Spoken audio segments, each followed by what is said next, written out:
তো hello everyone, চলে আসলাম আমি আবার আরেকটা ঈদ প্রিপারেশন ব্লগ নিয়ে। তো এখানে আমি চলে এসেছি আমার ল্যাশ এক্সটেনশন করাতে।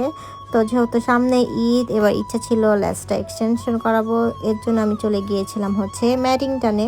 এভরি ফ্রাইডে ম্যাডিংটনে হচ্ছে একটা আড্ডার সুব্যবস্থা হয়েছে, স্টেশন যেটার কমিউনিটিটার নাম। তো এখানে হচ্ছে একটা বিউটি কর্নারও আছে, আর এখানে বসে আমাদের বাঙালি আপু। তো বাঙালি আপুর থেকে হচ্ছে আমি এই ল্যাশ এক্সটেনশনটা করিয়েছি। এটা হচ্ছে আমি তার পেজের নাম দিয়ে দিলাম, যারা চান তারা হচ্ছে এই আপুর কাছ থেকে করতে পারেন। আর এভরি ফ্রাইডেতে হচ্ছে আপু স্টেশনে এই ম্যাডিংটন হলে বসে। তো এরপরে বাসায় এসে কাজ শুরু, কারণ সামনে তো ঈদের আগে হচ্ছে কুরবানি, ঈদের আগে আদা রসুন গরম মশলা এগুলো সব রেডি করে রাখলে সুবিধা। তো এই তো আমি বেশি করে আদা রসুন হচ্ছে কেটে নিচ্ছি, কেটে টেটে তারপরে হচ্ছে ব্লেন্ড করব। আসলে অনেক কাজ।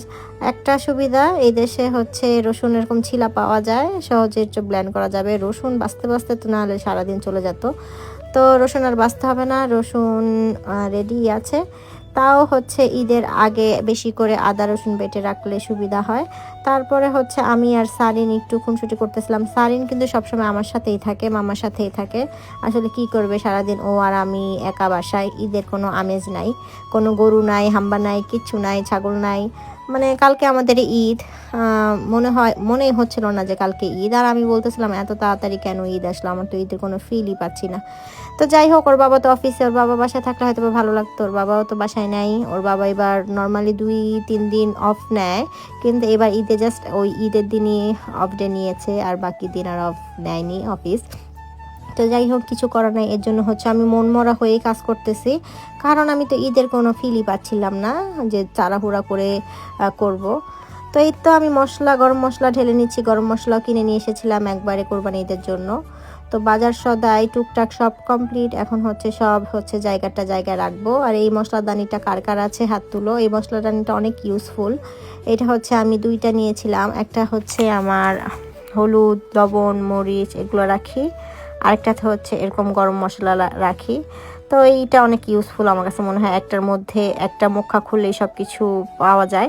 এরপর আমি বিকালে হচ্ছে তাড়াতাড়ি করে দাও বটি ছুরি সব কিছু ধার করি, যেহেতু কোরবানি দিবে। তো ওইখানে আমাদের এবার হচ্ছে সবাই মিলে একসাথে কোরবানি দিবে, একটু অন্যরকম ওয়েতে। প্রত্যেকবার হয় কি, আমরা হচ্ছে কোনো একটা শপে বা দোকানে নাম লিখিয়ে আসি, ওরা মাংস রেডি টেডি করে তারপরে হচ্ছে আমাদেরকে ডেলিভারি দেয় ঈদের দিন। মানে কোনো কাজই করতে হয় না, কিন্তু এবার একটু আমাদের কাজ করতে হবে বলতে সবাই মিলে হাতে হাতে আর কি করব, যেহেতু ফার্মে কোরবানি দিচ্ছি।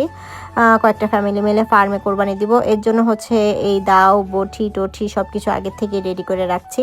যেহেতু সালাউদ্দিন অফিসে, এগুলো আসলে সালাউদ্দিনের কাজ, কিন্তু সালাউদ্দিন আসতে আসতে হচ্ছে রাত হবে। তাই আমি ভাবলাম না, আমি করে ফেলি, আমি ওর কাজগুলো এগিয়ে দিই। আর এখানে হচ্ছে আমি পাতিলটাও চকচকা করে নিচ্ছি। কয়েকটা পাতিল বের করেছি কুরবানির আগে।